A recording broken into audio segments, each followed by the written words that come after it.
Alright everyone, welcome back to the channel. Let's dive into this video. So the topic we have today is that there are reports of 5090 currently being bricked. So the initial culprit for this breaking has been found to be a standard driver installation, which I guess everyone who's just installed a brand new GPU will actually go for. And that's affecting the 5090 and 5090D both, and it's apparently breaking them, which makes it unrecognizable in device manager and even in BIOS. So people have been trying to rebuild the computers, pulling out their CMOS batteries, resetting the BIOS, even rebuilding the whole setup in some cases, and nothing seems to work. There have been a few reports of forcing your motherboard to run on PCIe 4 mode has worked, but there are it's just a workaround, so it's not a permanent solution until NVIDIA comes up with, and NVIDIA says they are still investigating. So it's a funny situation to be in, that you just released an overpriced, overhyped GPU, and in 10 days it's already being bricked, and it's all because of your drivers. The one thing that that's your pride and joy, that your drivers are much better than AMD's. But this gives me hope for AMD. So maybe AMD can take advantage of this situation and come up with a better driver for their cards, in case they are using PCIe Gen 5, which I think they are. They should be able to use PCIe Gen 5. It's not exclusive to NVIDIA, so they should be able to do it. But yeah, this gives me a hope that they will have a better launch than.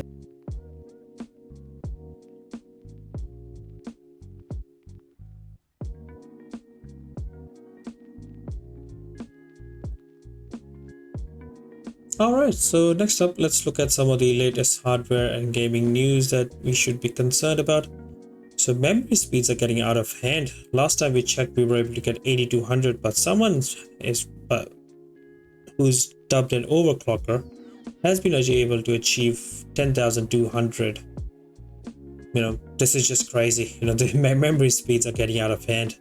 I don't know what we would do with that much memory speed, or do we actually need that much memory speed? And if you do, what purpose does it serve? So that's still a TBA, and let's find out how fast people are able to configure this new DDR5, because the numbers are just off the roof. All right, next up, let's look at some of the latest released GPUs. Not the GPU that you want to hear about. It's not the latest series, but the current series from AMD, we should say. And it's a brand new 7650 GRE, which is a gold rabbit edition as a China exclusive, for $280.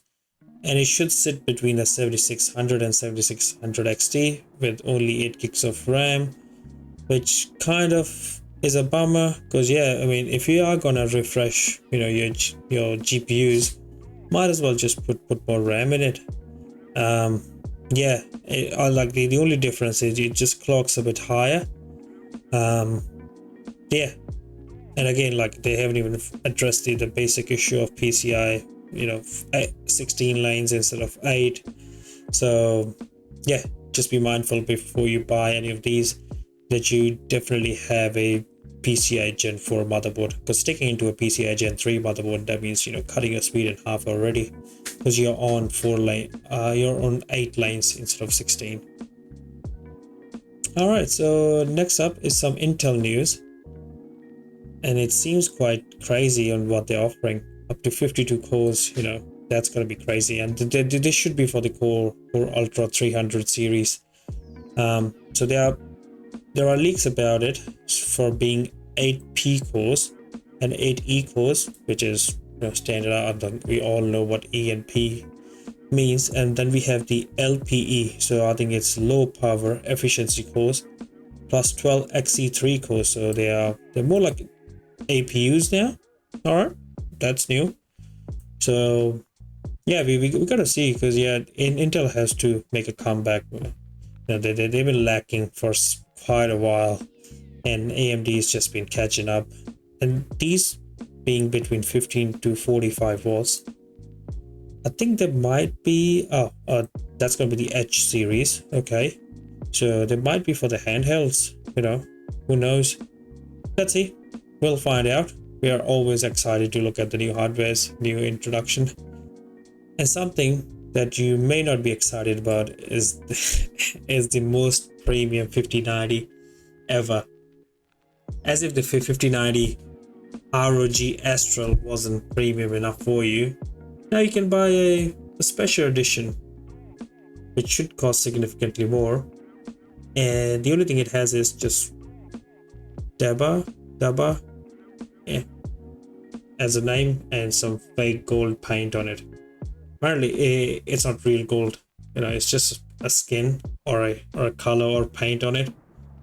Yeah, if you just want to flex out, more, that you have a 5090 golden edition, not just the regular 5090 Astral.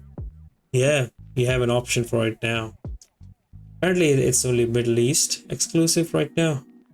So, yeah, we'll see, what the price for this thing is. If someone is able to tell us how much exactly they paid for it. Because yeah, I'm not going to trust those MSRPs that NVIDIA or any other retailers would advertise, because that's not what the street price is. Okay, so for people and everyone who has been annoyed by the 16-pin connector that NVIDIA does, which means you have to daisy chain your current 8-pin connectors or 16-pin connectors and make your PC look a bit dirty, because you can't hide those cables, or you have to pay a shell out extra for the 90-degree angle, or you just end up not plugging it all the way, and then your PC melts out, and then no one wants to give you warranty, and you're just stuck with a GPU that doesn't want to work, and you're constantly living in fear of your PC or your house burning down. So yeah, there's good news. So 5060 Ti and 5060 are going to utilize just a standard 8-pin connector. Yeah, that's good, which means we don't have to get a new connector, so no have to spend more money or upgrade the current PCU. So this is good. Cool. All right, so last up, something I'm very happy about, the 4060 is dying, or being forced to die, because the supplies are being cut down by 60% as it closes end of life.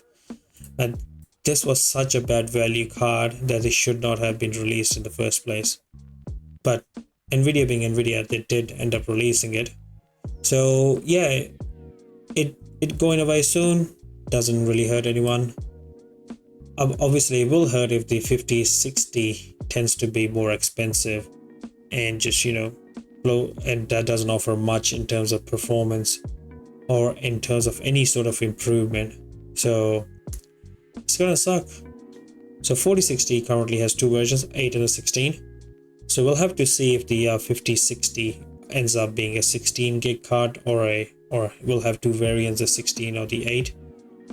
So yeah. Right, next up, let's look at the current drivers that are available for the major three brands. So firstly, NVIDIA, its driver number 572.16, which was released on the lucky day of the January 31st, which is the one that's responsible for breaking the 5090s. And for AMD, they are currently in a beta release. They are at 25.1.1, which is a beta that was released on the 24th of January, but you should stick with 24.12.1, which is the one I'm running. And for Intel, they are currently running 101.6557, which is again a beta. So I would highly recommend not to upgrade to the beta unless you absolutely have to, and just stick with the latest stable build, which is 101.64.58. And that's the GPU drivers for you. Alright, so in our next section, we're going to look at some free games that are available right now. So we're going to focus on Epic Games because they consistently keep dropping free games. So right now you got Beyond Blue that's available up until the 14th of February. And the same is true for the other one, which is Humankind Standard Edition. Free now until 2 AM, that's an odd time, of 14th of February. So yeah, make sure you grab a copy and just add it to your library. Doesn't matter. Alright, so next up, let's look at some of the recently released games that I'm going to be playing myself. So let's check it out. So the first one on my list is Kingdom Come Deliverance 2, which has been recently released, and it's only on PC and Xbox. I think it's on PlayStation 5 only, so not on PS4. Sucks to be on PS4, but I think it's going to be very demanding. The the last gen game was also pretty demanding too. The first one. Currently sitting at 9 from IGN and 9.6 from user rating, so that's pretty high. Yeah, but 25 hours for main story. That seems a bit low, but yeah, story and side, that's 105, so that's what we're talking about in this sort of RPG. All styles, that's 65. Okay, not bad. You know, and I absolutely love these art styles, especially the map. You know, it was so cool in the first one. I think they carried it over. Yes, they have. And the game was absolutely gorgeous. You can even had your 4K textures on it. And yeah, amazing from IGN. So definitely check it out. Second one on my list is Sniper Elite Resistance. I've been playing this myself personally. I've loved the Sniper Elite 5. And I'm currently at mission 7, I think. So I've only got like mission 1 or 2 missions to go before I finish the game. And then I can wait for the season pass whenever they drop. Currently sitting at 6 from IGN. That's a bit low.